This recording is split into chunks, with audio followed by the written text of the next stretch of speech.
Morning. Morning. Morning. How are you? How we doing? You guys stay at the Luskin Center before games, is that right? Yes. So are you going to be able to peek over at Wilson Plaza?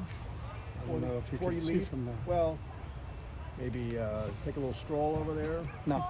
We have a morning routine that we'll do. We do a shakeout in the morning. We'll eat breakfast and we'll go to the game. What time do you guys usually leave? I think 9 o'clock. Okay. Do you have any thoughts on who should be the guest picker for game day for UCLA? They didn't ask you? They should have. They did. I asked the question. They didn't ask you? No, I would have Oh. picked Jack Black. You would have picked Jack Black? Yeah. I would pick Bill Walton. Can he fit into an 8-minute segment? Nope. Not at all. I just thought he would be the most entertaining. That's the fun part of that. I think Bill Walton and Coach Corso would be I would pay to see that. So I take Bill Walton, but no one asked me. No one asked me that's in charge. You did ask me, but Okay. no one that has any say asked me. So I think you said I went Ben first, Bill Walton second. I love it. So, I wasn't here Monday, but I think you said you were going to talk to the team about just the hubbub about it or something to that effect. I don't think I used the word hubbub, but they asked me if I had talked to the team yet, and I did not on Monday because we were still in game plan mode and we're going. So we talked to them about it last night. It's a great thing for our fans. It's a great thing for the students on campus. I've been through them before. It really doesn't affect your team because you're not in it and you're not at it. So, and because we have a 12:30 kick, we're out of here. So we'll be gone before it's over. So I think it's awesome for the fans. I think it's awesome for their families. I think it's awesome for the students on this campus. I think it's awesome to show what a great university this is. But for us, our sole focus on attention is really on the game itself and playing a really good Oregon team. So.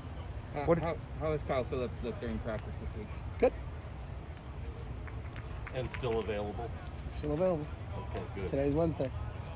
Talk about Anthony Brown, the Oregon quarterback. Uh-huh. He seems pretty effective throwing the intermediate passes and running as well. What have you seen? Yeah, he's a lot like a lot of the kids we face in this league that has the ability to beat you with both his arm and his leg. He's a really good athlete. He's a transfer from Boston College.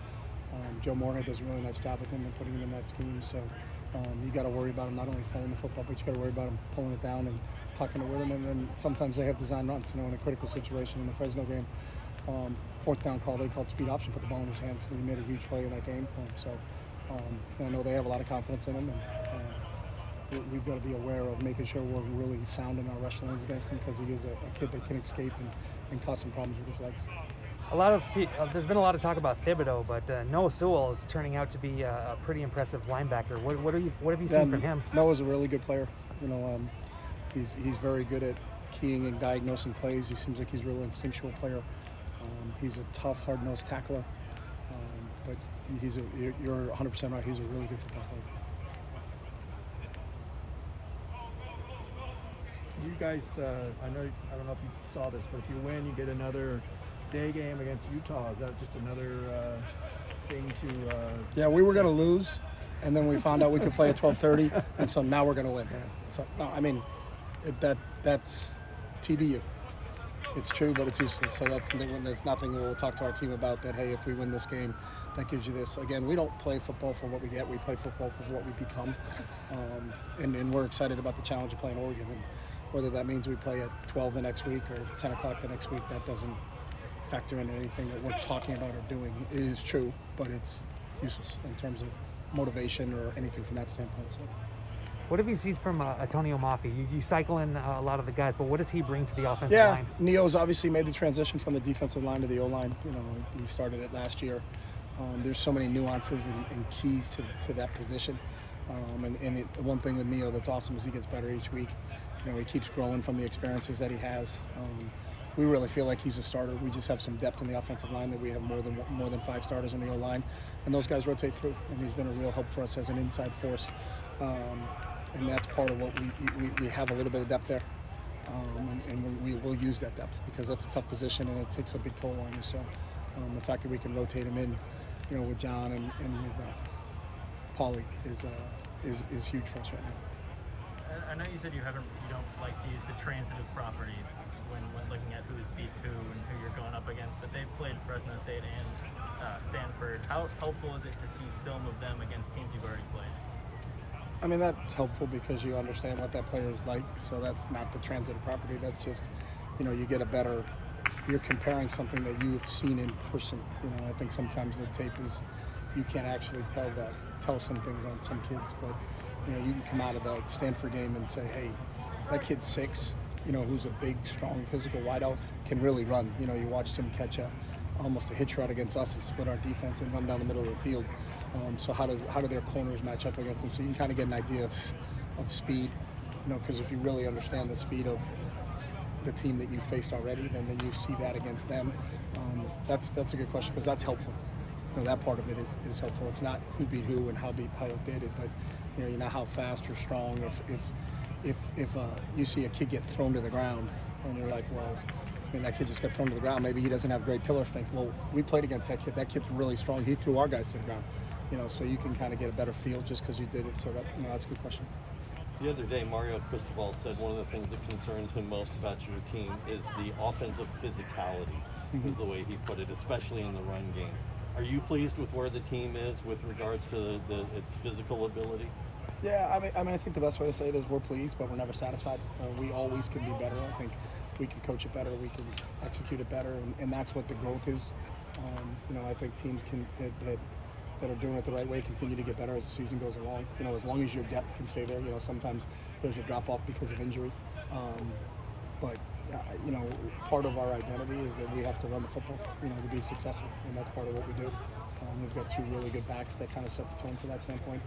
We have a veteran offensive line, and that's part of kind of our identity. And I think everybody, when you get to 8 games in, everybody kind of is what they are.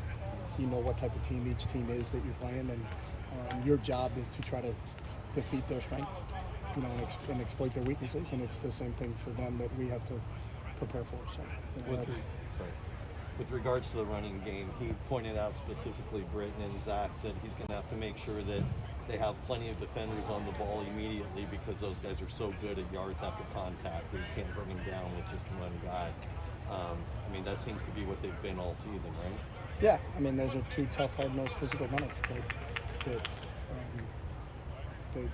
They've got a great understanding of angles. They have a great understanding of the blocking scheme. They play with great leverage. And that's their personality, and we've seen it all season, when we've seen it for 2 years with Britt, and then Zach is just, he's been outstanding since we got him here. So, obviously we really feel like our running backs are a strength for us. Josh Kelly was here the other day. What was it like seeing him again? And that's boring, no smiles, kind of down in the dumps. No, he's just an amazing human being. As good a football player he is, he's a better person, and he's just got an infectious personality that everybody, he talked to the team briefly just before we started after stretch, and he was Josh, and had smile and everything, and then Jay Toya looked at me and he was like, who's that guy? Because Jay wasn't here. And I was like, that's Josh Kelly. And he's like, oh, he goes, he's happy. And I said, I know, he's always happy. That's just Josh. So Josh is like a ray of sunshine every time you're around him. He's just a special young kid, young man. That we're happy for all the success he had, but what he's doing isn't surprising to any of us because that's a kid that's bet on himself his entire life, and he's invested everything he's had in his opportunities and done them. But I wish we had more Josh Kellys in this world. All right, thanks, Chris. Thanks, guys. Appreciate it.